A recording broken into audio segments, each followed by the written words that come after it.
Good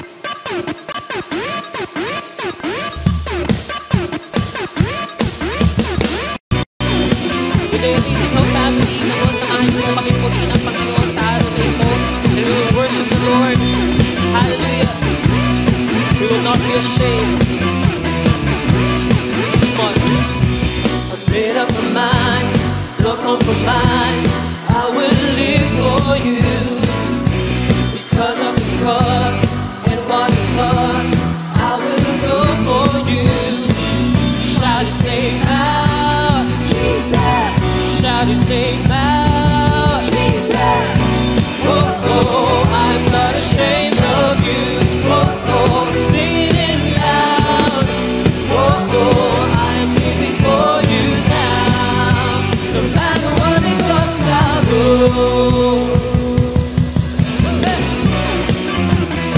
Yes, Lord God, we will not be ashamed of you, Jesus. I made up my mind, no compromise. I will live for you because of the cross and what it costs. I will go for you. Shout His name out, Jesus. Shout His name out, Jesus. Oh, oh, I'm not ashamed of you. Oh, oh, sing it loud. Oh, oh, I'm living for you now. No matter what it costs, I'll go. Oh, oh, I'm not ashamed of you. Oh, oh, sing it loud. Oh, oh, I'm living for you now. No matter what it costs, I'll go. Yes, Lord. No matter what it costs, Lord God, we will go and we will shout your name, Jesus. Hallelujah. Come on, we'll sing to God. His praise is rising in my soul. I can't contain it anymore. Come on, sing with us. His praise is rising in my soul. I can't contain it anymore. Sing this praise. This praise is rising in my soul. I can't contain it anymore. Yes, God. This praise is rising in my soul. Yes, Lord. I can't contain it anymore. I just have to dance. Come on. Let's dance for Jesus today.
Hello everyone, good morning, good noon, good afternoon, good evening, anumang oras po kayo nanonood ngayon, saan man pong panig ng mundo, gusto ko po kayo batiin ng isang mapagpalang araw po sa ating lahat. And I hope that you are all doing well.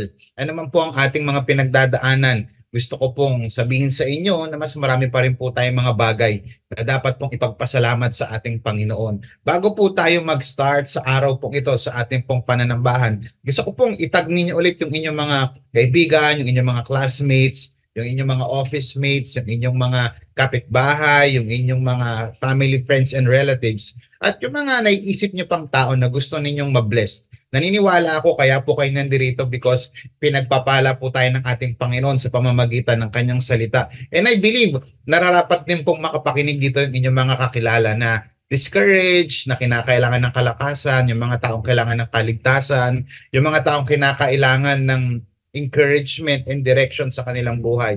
So gusto ko po kayong i-welcome sa ating pong second installment of our January series entitled First Things First. Tiyak na may bunga kapag inuuna ang una. Pwede bang i-type natin sa ating comment section, First Things First?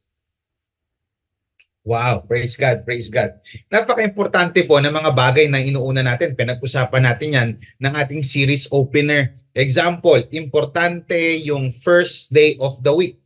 Ano nga ba yung first day of the week natin? Yan yung ating Sunday. Yung araw po ng linggo, yan yung ating first day of the week. Yung Monday kasi, basically, first working day of the week. Pero yung pinakaunang araw ng buong linggo ay araw ng linggo, araw ng Sunday. At sa ating pong mga mananampalataya, importante yan because ito po yung araw na kung saan corporately tayo po ay sumasamba. Kaya importante po yung pananambahan. Isa pa, importante sa atin si Jesus bilang firstborn doon sa lahat ng kanyang nilikha ng Panginoon. Ibig sabihin, yung nag-resurrect. Kaya importante si Jesus Christ sa atin. Inuuna natin si Jesus Christ sa lahat ng mga bagay na ating gagawin at didesisyonan. Importante rin po, hindi lang yung first day of the week, yung firstborn, importante rin po yung ating pong mga first fruits. Ano nga ba yung first fruits? Ito yung ating first income for the month of January na kung saan ibinibigay po natin ito sa ating Panginoon para magbigay po tayo sa kanya ng honor at ng offering para sa kanyang kabutihan, hindi lamang sa nagdaang taon, kundi sa ngayong taon po na paparating sa ating buhay. Bakit ko po sinasabi ito? Kasi tiyak na may bunga kapag inuuna natin ang una. Si Lord pa ba? Kapag kainuna natin si Lord, tiyak na mayroong pagpapala na darating sa ating buhay. Now, last week, pinag-usapan po natin at akin pong nabanggit na lahat ng matagumpay na tao ay may nahit na priority. Let me just repeat it. Lahat ng matagumpay na tao ay may nahit na priority. Whether ito ay isang atleta, ito ay isang boxer, basketball player, ito ay isang nag-aasam na pumasa sa board exam, sa kanyang bar exam, importante po yung mga kanyang pina-priority. Even yung mga kapatid po natin ngayon na tila baga gustong mag-diet, importante yung fitness kapag prioritize natin yung fitness and diet at yung ating food intake, tiyak na merong resulta ito. Ganon din po sa ating finances. Because last week pinag-usapan natin, your priority will determine your destiny. Pwede bang i-type natin sa ating comment section, destiny. Our priority will determine our destiny. Pinag-usapan din natin last week that your priority will determine your victory. So therefore, kapag tayo ay nakarating sa ating destiny at tayo ay nagtagumpay, we are victorious, we are champions. Lalong-lalo na sa ating spiritual life. Now, importante na maunawaan natin na kapag ikaw ay anak ng Diyos, create ka ni Lord na maging successful sa iyong pagsunod sa Kanya. Create ka ni Lord bilang isang victorious sapagkat ikaw ay hindi lamang create kundi iniligtas niya sa pamamagitan ng Kanyang bugtong na anak na si Jesus Christ. Now, sabi ni Lou Ferrigno, sabi niya, to be a champion, you must act like one, act like a champion. Sabi niya, kung gusto mo maging isang champion o kampiyon o maging matagumpay, importante na mag-act o kumilos ka kagaya na para bagang ikaw ay isang champion. Ano nga ba ang isang champion? Ang isang champion ay isang tao na nag-e-excel or nag-excel sa isang particular na larangan. Whether ito ay sa sports, whether ito ay sa academic, makakakita tayo ng mga boxer kagaya ng ating pambansang boksingero na 8th Division World Champion. So ito ay champion. Maraming napagtagumpayan. Kaya lang ano man ang larangan natin, whether ikaw ay sa boxing, sa basketball, sa academics, sa family, sa pagiging tatay, sa pagiging nanay, ultimately sa pagiging Christian, lahat po ng champion ay meron pong mga kinahaharap na mga pagsubok at mga challenges na pinupush siya o pinupush niya ang kanyang sarili, pwede rin pinupush siya ng kanyang mga challenges para maabot yung mga tagumpay na ito. Now, kaya lang, I want you to know and I want you to realize na ang lahat po ng champion ay dumadaan po sa mga paghahanda o preparation. Pwede bang i-type natin sa comment section paghahanda? Kung medyo mas mabilis ka mag-type sa English, preparation. Before you become a champion, you need to prepare like a champion. Now, the question is, paano nga po ba nag-prepare o paano ba tayo mag-prepare bilang mga Christians para mag-champion po tayo sa ating pong spiritual journey? Now, let's look at the greatest champion who ever lived on earth. Last week, yun din ang pinag-usapan natin, yung greatest champion natin si Jesus. Ganon din naman sa panahong ito o sa pagkakataong ito. Pag-uusapan natin yung pinaka-perfect model nating mga Christians. Walang iba kundi si Jesus Christ. That is why join me in our topic today entitled Prepare Like a Champion. Pwede bang pakitype sa comment section? Champion. Ayan, sige nga, type natin champion. Now, I want you to open your Bibles and read with me sa Matthew chapter 3, verse 13 through 15. Babasahin ko sa ERB and later para mas maunawaan pa natin sa mga kapatid o kababayan natin na gusto nilang Tagalog. May Tagalog din po tayong babasahin. Sabi ng verse 13, Then Jesus came from Galilee to the Jordan River. He came to John wanting John to baptize him. Verse 14, But John tried to stop him. John said, Why do you come to me to be baptized? I should be baptized by you. Verse 15, Jesus answered, Let it be this way for now, for we should do whatever God says, right?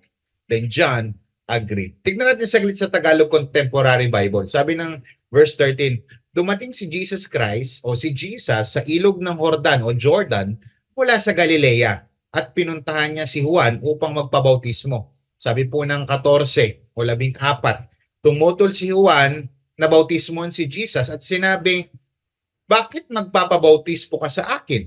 Ako nga dapat ang magpapabautismo sa iyo. Pero sumagot si Jesus, hayaan mong mangyari ito ngayon.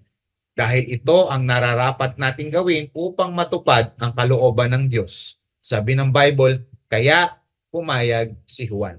Purihin po ang Panginoon sa pagkakabasa ng kanyang salita. Let me just share with you a glimpse of the context nitong ating pinag-uusapan sa Book of Matthew. Si John the Baptist, siya yung nagpe-prepare o nag-prepare ng way. In English, John the Baptist prepares the way kay Jesus Christ. He was preaching the baptism of repentance. Siya yung nagpe-preach ng magsisi kayo because the kingdom of God is near. Ayan. So, lahat po ng nagre-respond dito sa preaching na ito, nagre-repent sila, tawag po dito baptism of repentance. Na kapag sila ay nagsisi sa kanilang mga kasalanan at gusto na nilang sumunod sa ating Panginoon, magsisisi sila at ang sign ng kanilang pagsisisi at pagsunod kay God ay sa pamamagitan ng pagpapa-water baptism. Now, si Jesus, bago niya simulan yung kanyang earthly ministry, sa pamamagitan ng pag-proclaim ng Kingdom of God, pumunta siya sa Jordan River to be baptized by John the Baptist. Tapos makikita natin sa mga passage na binasa natin, John felt unqualified. Para bang hindi siya karapat-dapat na magbautismo dito kay Jesus Christ.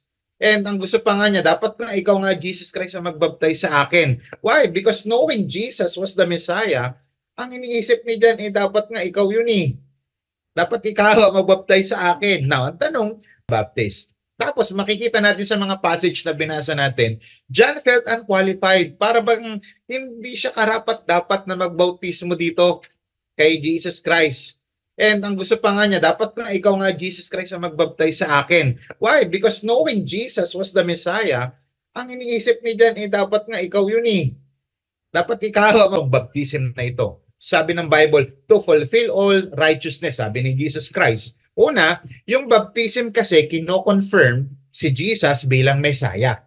Pangalawa, kino-confirm din si John bilang forerunner ng Messiah. Kasi nga, itong Book of Isaiah at Book of Malachi nag-prophesy na merong darating ang Messiah at may magpe-prepare ng way. Ito yon, kino-confirm lang na si Jesus Christ yung Messiah at si Jesus Christ o si John the Baptist yung forerunner ng Messiah. So basically, both Jesus and John the Baptist were acting in fulfillment of prophecy. Nakuha po natin. Now, si Jesus Christ, isang perfect man, God-man, hindi kinakailangan ng baptism. Kaya lang, tinanggap niya itong baptism na ito in obedience, service to the Father. Kasi sumusunod siya sa Ama. At makikita natin dito na inaprubahan ito. God showed His approval. Napakinggan niyo pong maigi. Kung si Jesus Christ na perfect, Diyos na nagkatawang tao, kung si Jesus Christ na full of wisdom, kung si Jesus Christ na yun, na champion natin, na sinusundan natin, ay kailangan ng preparation, tayo pa kayang mga Christian? Tayo pa kayang mga tao na nadadapa at nagkakasala kung minsan? That is why napaka-importante ng pag-uusapan natin ngayon because we need to be prepared. Kasi ang mga champion ay may mga tamang preparasyon. Champions has right preparation. May mga tamang sinusunod para mag-champion ng isang champion. Matindi talaga at hindi madali ang preparation.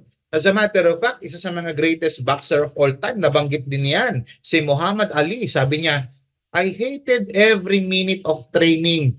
Di naman madali kasi ang training na yan, preparation yan para sa kanyang laban. Mantakin mo, ang round sa boxing, 12 rounds lang. Kung sa 3 minutes lang yun, wala pang isang oras silang maglalaban, may break pa yon. Tapos yung training, 6 months, 8 months. Why? He needs to be prepared. Pero sabi niya, but I said, don't quit. Sinasabi niya sa sarili niya, huwag kang susuko. Suffer now and live the rest of your life as a champion. Now, sa boxing yon, paano naman natin may a-apply yung principle nito at yung mga principle na mababasa natin coming from the Word of God sa ating spiritual life, sa ating spiritual journey? Maybe some of us ngayon nag-undergo pa rin kayo ng prayer and fasting. I praise God. Yung iba naman answered prayer. Iba naman patuloy pa rin na may mga struggles. But one thing is for sure, lahat tayo kinakailangan natin ng mensaheng ito. The million-dollar question right now, how to prepare like a champion. Paano ko maghahanda kagaya ng isang kampiyon? Simple lang ang sagot. Just make it right. Gawin mong tama o gawin mo ng tama yung lahat ng mga bagay na ginagawa mo. Pag-usapan natin kung ano yung mga ginawang tama ni Jesus Christ para mag-lead siya closer doon sa kanyang destiny and later on, tinawag natin siyang champion of our faith. Pag-usapan natin yung verse 13. Sabi ng verse 13, then Jesus came from Galilee. Galing sa Galilee papuntang Jordan. Para ano? To be baptized by John. Point number 1, how to prepare like a champion. Number 1, right connection. Can you type that in the chat? Right connection. Tamang mga connection. Na gusto ko pakinggan niyo po itong mabuti. Si John the Baptist ay may malaking role para sa success ng ministry ni Jesus. Pastor, bakit po? Because kanina sa ating introduction, binigyan ko kayo ng glimpse ng context nito.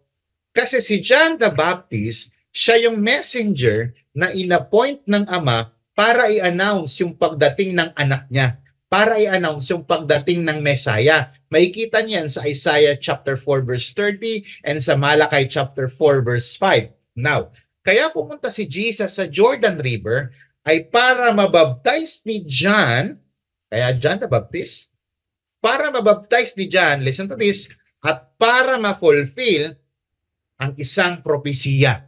Ma-fulfill ang isang prophecy sa Malachi chapter 40 verse 3 at Malachi chapter 4 verse 5 pala at Isaiah chapter 4 verse 3. Pumunta si Jesus para ma-fulfill ang isang prophecy. Listen, para lalo siyang mapalapit sa kanyang God-given destiny. Listen, prophecy, kaya pumunta si Jesus Christ, nagfulfill ng prophecy. Listen, prophecy na lalong maglalapit kay Jesus sa kanyang destiny. That is why I can tell you right now that Jesus made the right connection. Tama yung pinuntahang tao. Yung taong ito ang magko-confirm na siya yung Messiah, kaya lalo siyang mapapalapit sa kanyang goal, sa kanyang destiny, sa kanyang victory.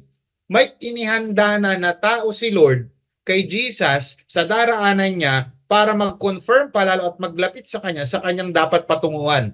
Listen, what can we learn from this pastor? May inihanda na si Lord ng mga tamang connection sa ating journey. This year, this 2024, may mga taong nakaabang na. Ang tanong, kinokonikan mo ba sila? In other words, ano pwede natin matutunan dito? May mga tamang connection tayo na dapat puntahan for us to get closer to our destiny. May mga tamang connection o tao tayong dapat dikitan, puntahan for us to get closer to our victory. Kaya naman masasabi ko na ang mga relationship or connection na ito ay may mahalagang papel sa ating buhay. Hindi ko alam kung sino yung pinaka John the Baptist mo ngayon. Yung magko-confirm ng calling mo, yung magko-confirm ng business mo, yung magko-confirm ng course mo, yung magko-confirm ng relationship mo. Tahan for us to get closer to our victory. Kaya naman masasabi ko na ang mga relationship or connection na ito ay may mahalagang papel sa ating buhay. Hindi ko alam kung sino yung pinaka right connection na ito na pwede natin i-apply sa ating buhay. Listen, sila yung gagamitin ni Lord, yung magko-confirm ng course mo, yung magko-confirm ng relationship mo. Tahan for us to get closer to our victory. Kaya naman masasabi ko na ang mga relationship or connection na ito ay may mahalagang papel sa ating buhay. Hindi ko alam kung sino yung pinaka right ko. If you are in your school, kung ikaw ay pinag-aaral ng mga magulang mo, dumikit ka sa mga tamang ni Lord. Yung magko-confirm ng course mo, yung magko-confirm ng relationship mo. Tahan for us to get closer to our victory. Kaya naman masasabi ko na ang mga relationship or connection na ito ay may mahalagang papel sa ating buhay. Hindi ko alam kung sino yung pinaka right ko. If you are in your school, kung ikaw ay pinag-aaral ng mga magulang mo, dumikit ka sa mga tamang ni Lord. Yung magko-confirm ng course mo, yung magko-confirm ng relationship mo. Tahan for us to get closer to our victory. Kaya naman masasabi ko na ang mga relationship or connection na ito ay may mahalagang papel sa ating buhay. Hindi ko alam kung sino yung unang buhay mo. Ganon din sa relationship. Hindi lahat ng relationship dinidikitan kasi may mga tao na hindi tamang koneksyon, mga tao na kung saan ilalayo ka sa mga tamang relationship, lalong-lalo na pagdating sa ating Panginoon. Tandaan, pakinggang maigi, ang paalala ni Pastor, gamit ang salita ng Diyos, hindi lahat ng tao na madidikitan mo ay ilalapit ka sa destiny mo. Kaya pag nakita mo na, pwede bang kung kakilala mo o kausap mo ngayon, pwede bang itag mo yung tao na nilalapit ka lalo sa yung pag-aaral para lalo kang maging okay? Ultimately, tag mo yung tao na lalo kang inilalapit sa Diyos, inilalapit ka sa God-given destiny mo. Kaya pag nakita mo na yung mga tamang tao na yan, huwag mo nang tantanan sa prayer, huwag mo nang palagpasin. Alagaan mong maigi ang connection na yan. Huwag mong baliwalain. Kasi yung mga connection mo na yan yung tutulong sa'yo para lalong umayos ang buhay mo and ultimately, para makarating ka sa destination na gusto ni Lord na mapuntahan. Now, ang right connection pala dapat una ay personal. Pakisabi nga po, pakitype sa comment section, personal. Type niyan, personal. Ang right connection, kung ang pagiging champion, kinakalan may right connection, dapat personal ito. Sabi ng verse 13, then Jesus came. Uy, pinuntahan talaga, sinadyang puntahan. Right connection. Now, ang right connection pala dapat una ay personal. Pakisabi nga po, pakitype sa comment section, personal. Type niyan, personal. Ang right connection, kung ang pagiging champion, kinakalan may right connection, dapat personal ito. Sabi ng verse 13, then Jesus came. Uy, yung shop mo, saan ba yung physical store mo? Gusto kong sadyain. Listen, personal na pinuntahan ni Jesus si John, meaning sinadya niya. Ano pwede natin matutunan? Sa pagiging champion, importante na sinasadya natin yung mga bagay na gusto nating makatulong sa atin para mag-achieve o maging successful tayo sa buhay. Kung ikaw ay estudyante, sinasadyang mag-aral. sinasadyang makatapos. Kung ikaw ay naghahanap ng trabaho, sinasadyang mag-apply ng work. Kung ikaw ay naghahanap buhay, sinasadya na maghanap buhay. Kung ikaw ay nagninegosyo, sinasadya na mag-business. Kung ikaw naman napalayo sa Diyos, pakinggan mo maigi ito, sinasadya ang paglapit sa Diyos. Hindi ito aksidente. Going back to God, if you want your relationship with God to be restored, sinasadya. Pangalawa, ang right connection dapat sacrificial. Pakitype nga po sa comment section, sacrificial. Sabi po ng verse 13, then Jesus came from Galilee to Jordan, mula Galilea papuntang Jordan para bautismo ni Juan. Alam niyo po ba, mga minamahal kong kapatid, na ang distansya or distance between Galilee and Jordan is about 65 kilometers. Walang Grab, walang angkas, walang joyride, walang kahit anumang mga vehicle by means of walking. Alam niyo ba, starting dito sa ating lugar sa Marikina, papunta ng Calamba, Laguna, babiyahe ka ng about 60 to 65 kilometers.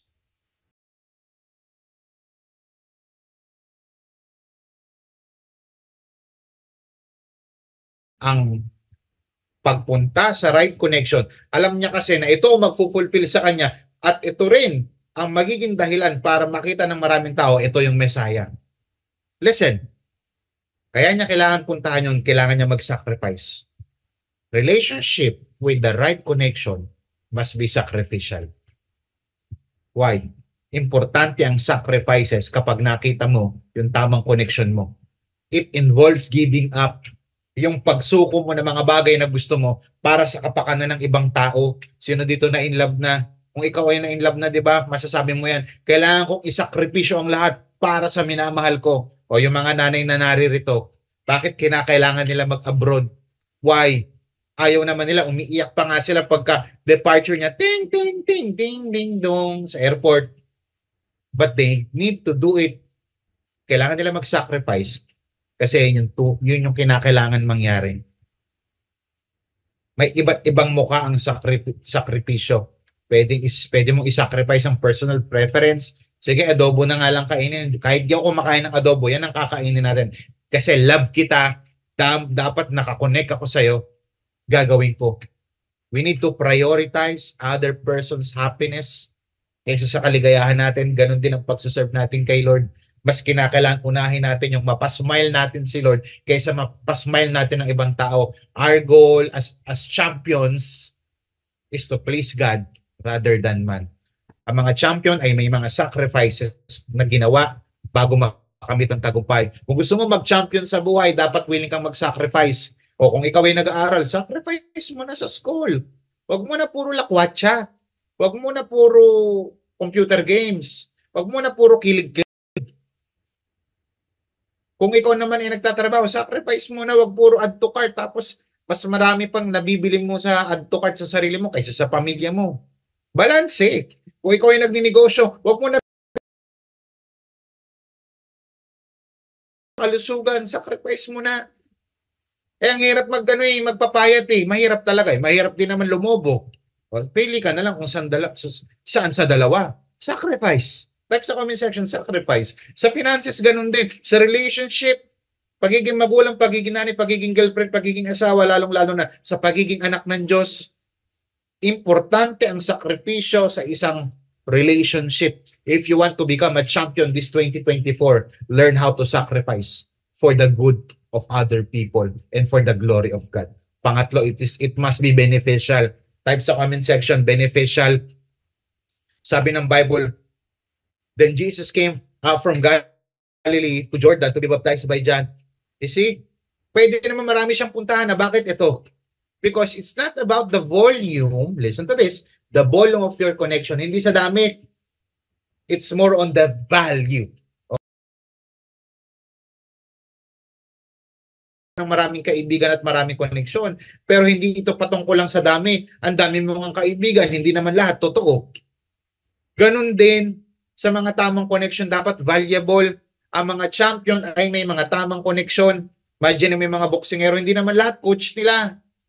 Imagine may mga basketball player, hindi naman lahat kakampi nila. Tamang koneksyon. Ang tanong, beneficial ba yung mga taong nakapaligid sa'yo ngayon? Yung mga taong nakapaligid ba sa'yo ngayon, yung mga connection mo, ilalapit ka ba nila sa destiny mo? Yung mga taong nakabalibot sa'yo, ilalapit ka ba sa victory mo? Yung mga taong nakapalibot sa'yo ngayon, ilalapit ka ba niyan sa Diyos? Tinutulungan ka ba nila? Nagbe-benefit ka ba sa kanila? In such a way, lalo kang napapalapit sa Diyos at lalo mong nagagawa yung mission natin dito sa lupa. Remember that your next success is connected to right people. Ultimately, kay Lord connected ang lahat ng success. Pero si Lord nagpo-provide ng tao, kaya lang minsan hindi natin nade-discern. Tamang tao ba ito? Right people. Pwede po bang palakpakan natin ang ating Panginoon? Ano po yung point number 1, right connection? Pag-usapan natin yung point number 2. Jesus replied, this time. Pakitype sa comment section.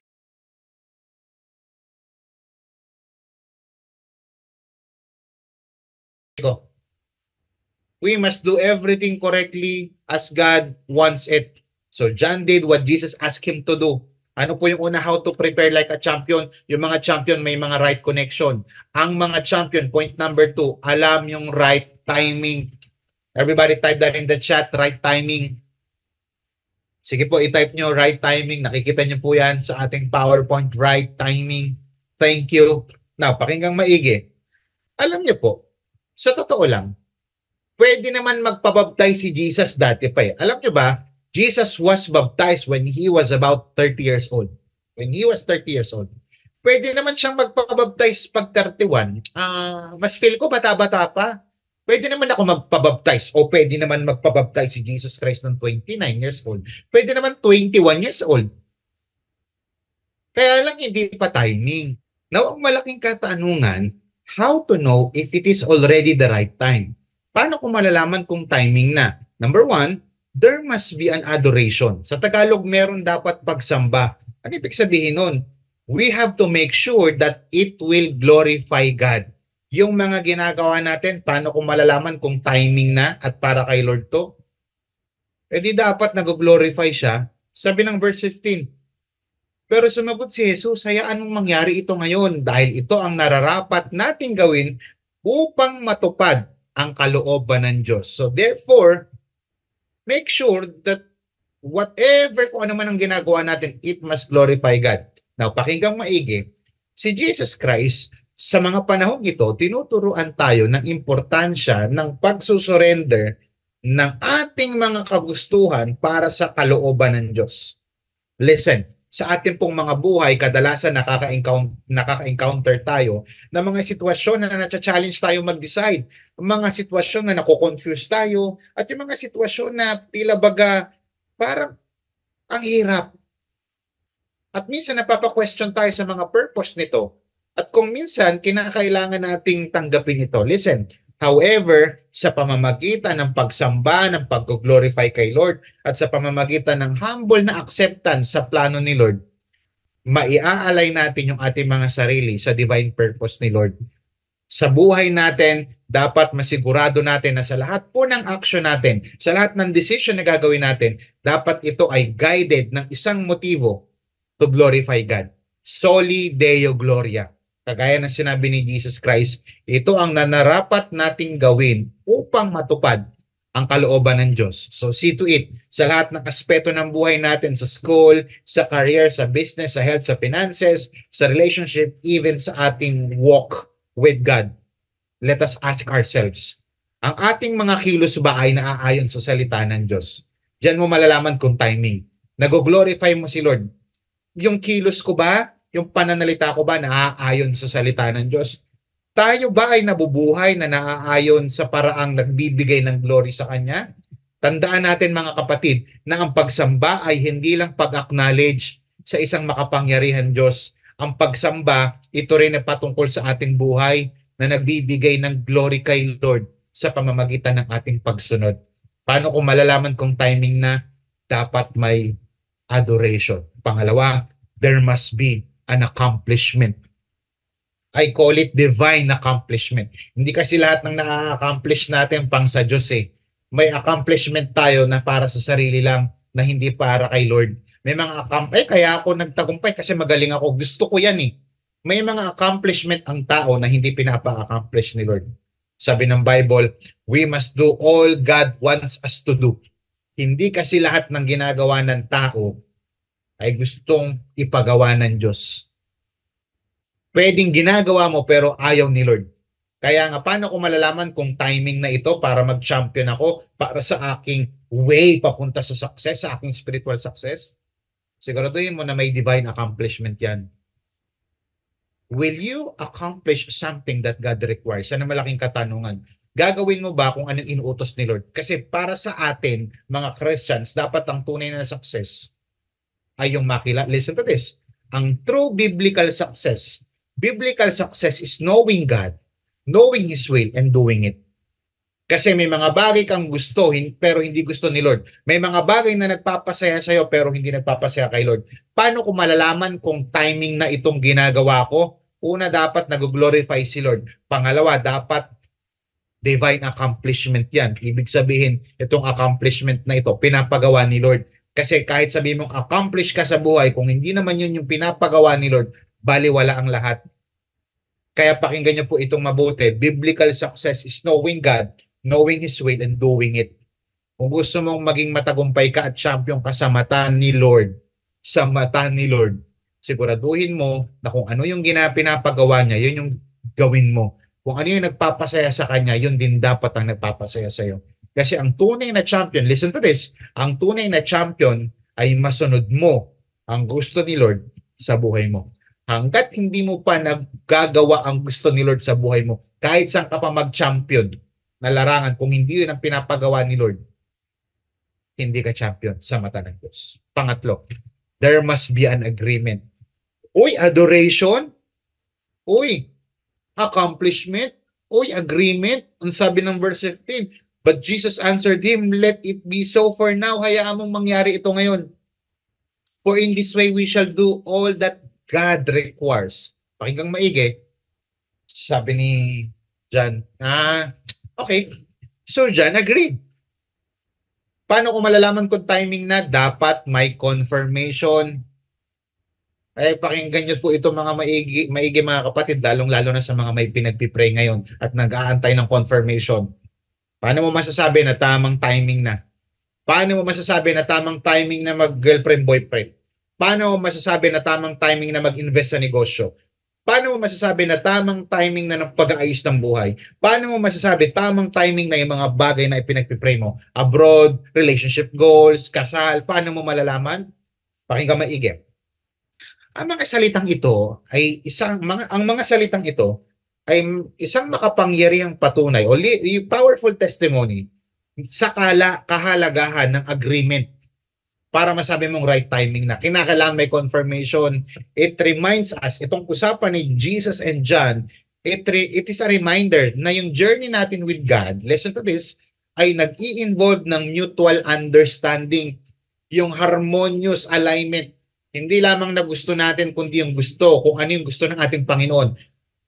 Yung kagaya ni John at saka ni Jesus, o ni Jesus at ni John na nag-agree, okay, sige, we must too, listen, we too must align our hearts and minds, not just to the will of God, but in the timing as well. Kinakailangan may approval ni God, kinakailangan may confirmation ni God. Kaya importante sa lahat ng pinagpipray mo, may approval ba ni God? Ano sinasabi ng Word of God? When you pray, meron ba? You see, importante po na nauunawaan natin ito. Kasi ang mga champion magaling sa tamang timing. Approval ni God, ano ang sabi ng pastor ko, ano sinasabi ng mentor ko, ano sinasabi ng coach ko, in light doon sa salita ng Diyos. Palakpakan po natin ang ating Panginoon. Pangatlo, ano po yung una? Kinakailangan ng right timing. Tapos may right connection. Tapos right timing. Pangatlo, Jesus replied, let it be so now. It is proper for us to do this to fulfill all righteousness. To fulfill all righteousness.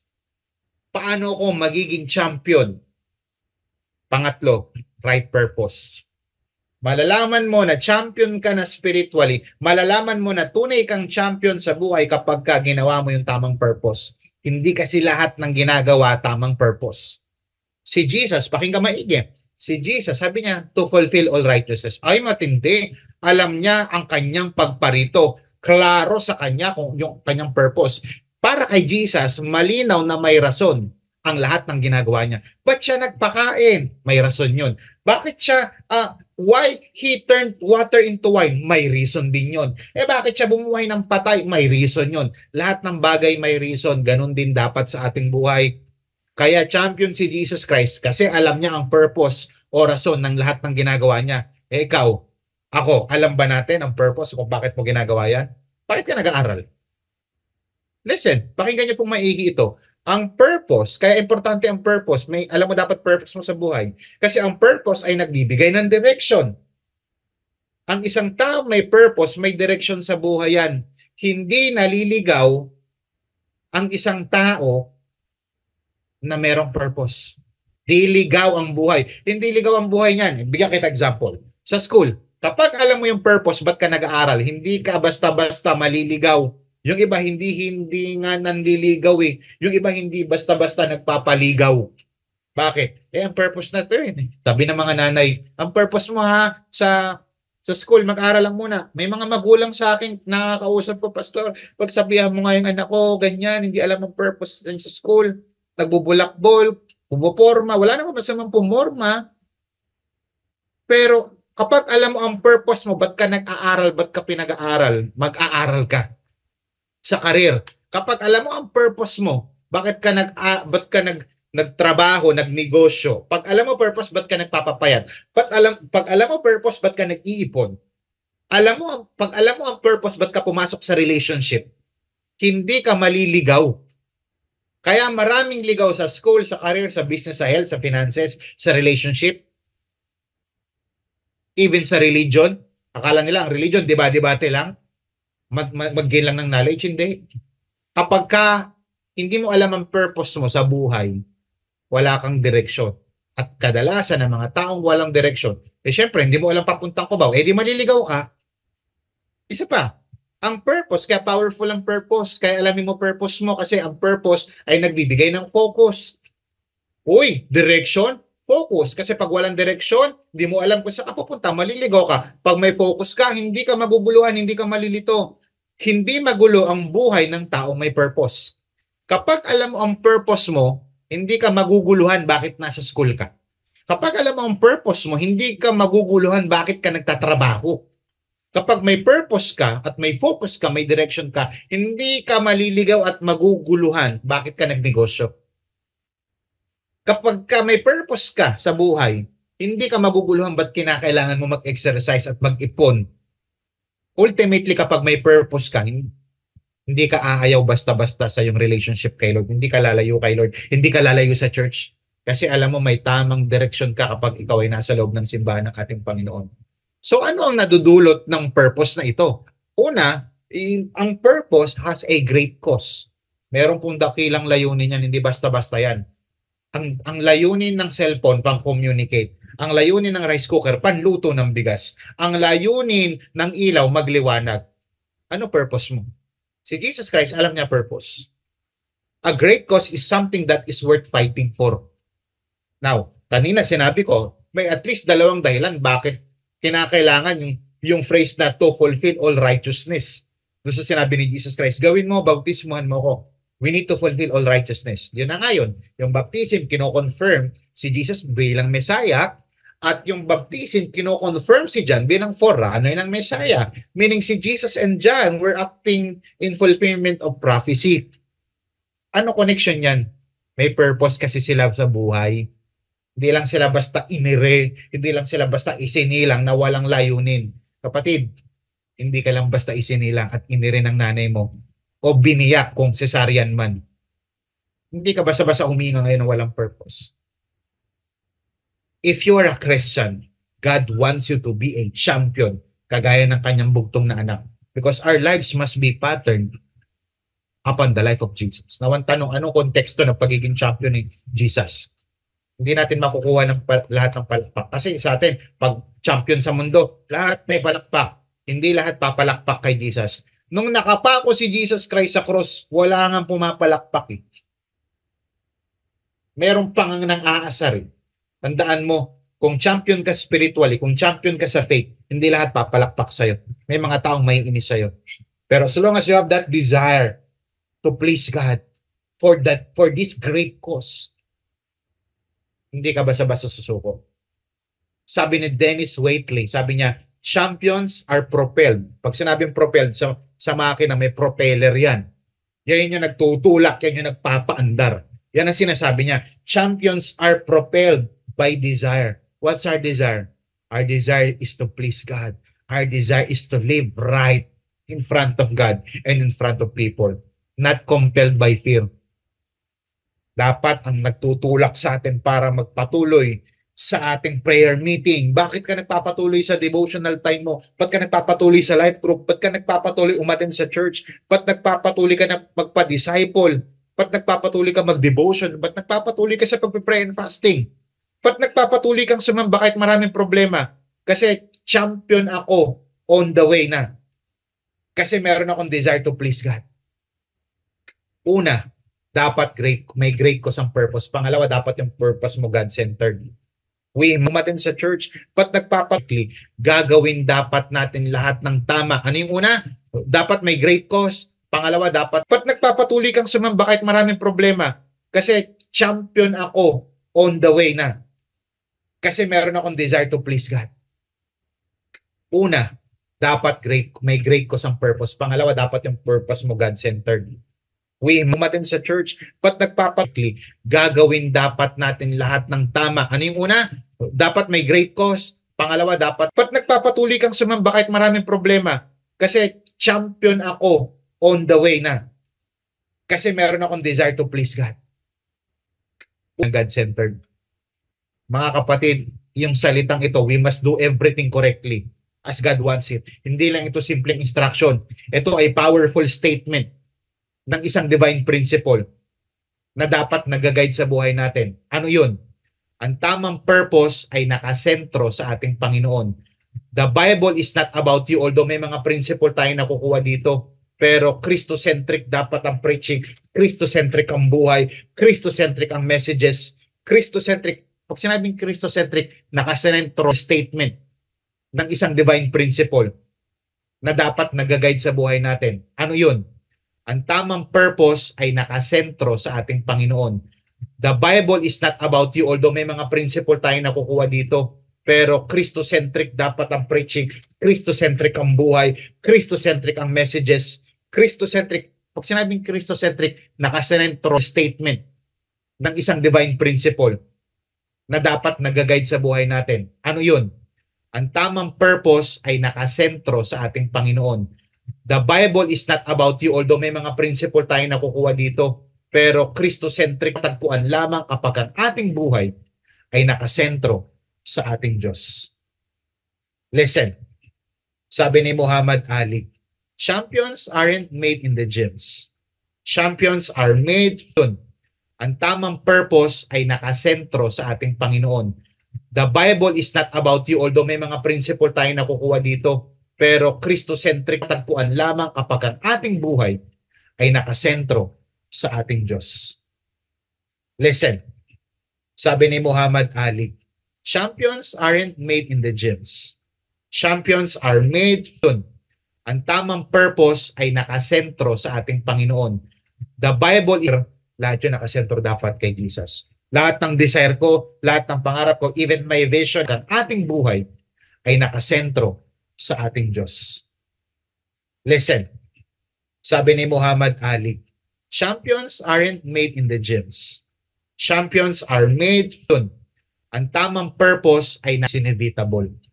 Kapag ka hindi mo alam ang purpose ka ba't ka nag-aaral, aabusuhin mo. Kapag ka hindi mo alam ang purpose ng pera, aabusuhin mo. Kapag ka hindi mo alam ang purpose ba't ka nag-girlfriend, boyfriend, aabusuhin mo yon. Kapag ka hindi mo alam ang purpose ba't ka nagpamilya, aabusuhin mo yan. Kapag ka hindi mo alam ano purpose ba't ka pumasok sa church, aabusuhin mo rin yung mga taong tumutulong sa'yo. Ang mga champion ay may mabigat na dahilan kung bakit sila lumalaban. In conclusion, how to prepare like a champion, right connection. At ang right connection, dapat personal, sacrificial, beneficial. How to prepare like a champion, dapat hindi lang right connection, right timing. Kailangan nakaka-glorify kay Lord. Dapat may divine accomplishment. Dapat may agreement kayo ni Lord. Paano ko malalaman kung tamang timing na? Dapat may right purpose. Dapat great cause. Higit pa. Isang cause, isang layunin na higit pa sa pangsarili mo. Dapat God-centered cause ito. Let me close with this verse again. Sabi ng verse 13, Then Jesus went to Galilee, to the Jordan River. He wanted John to baptize him. But John tried to stop him. Wag! Pero sabi ni Jesus Christ sa verse 15, Jesus replied, This time, ngayon, do what I ask you to do. Sundin mo yung sinasabi ko. Listen, sometimes may mga taong nakakaintindi kay Jesus. Pero may mga taong hindi rin nakakaintindi sa ginagawa ni Jesus. And that's okay. Ang importante, naiintindihan ni Jesus ang ginagawa niya at nagkakaintindihan sila ng Ama sa ginagawa nila. Pakinggang maigi. May mga taong hindi maiintindihan yung ginagawa mo sa church. May mga taong hindi maiintindihan yung ginagawa mong pangarap. May mga taong hindi maiintindihan yung ginagawa mong pagsunod kay Lord. Ano ba naman yan? May prayer meeting na, may live group pa. Tapos atin pa pag Sunday. Tapos meron pang devotion. Tapos magpapatrain pa. Tapos magbibigay pa sa church. Ha? Grabe na yan ha. Hindi po grabe yan.